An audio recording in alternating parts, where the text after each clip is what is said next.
The Philippines signs a humiliating treaty, Marcos is caught in a bind, and the Philippines is doomed.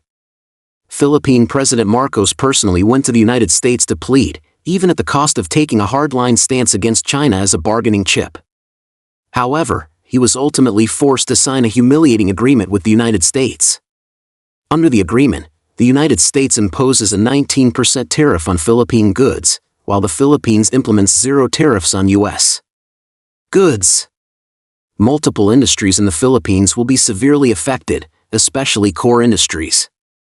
To curry favor with the United States, the Philippines has become a saboteur of peace in the South China Sea and an outlier in regional dynamics, thus missing out on many opportunities. The background of the agreement's signing is thought-provoking. On July 9 this year, Trump threatened to impose a 20% tariff on Philippine goods exported to the United States. Marcos's visit to the U.S. this time aimed to secure tariff reductions.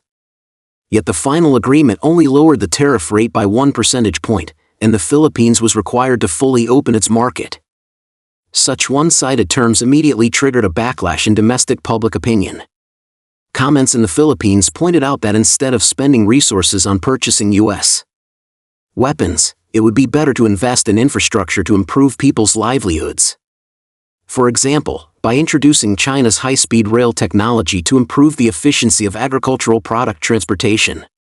Former presidential spokesperson Taglao even bluntly stated, "We are doomed," lambasting Marcos for sacrificing national interests to protect his family's overseas assets.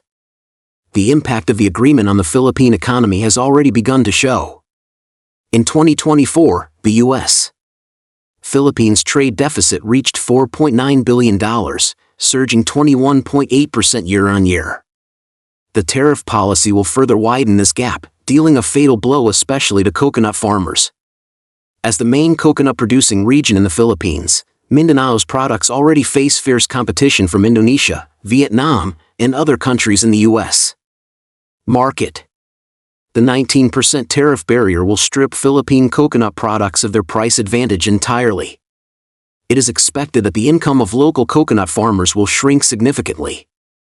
What is more severe is that in exchange for tariff concessions, the Philippines has adopted a hardline stance against China on the South China Sea issue, leading to obstacles in China-Philippines cooperation projects.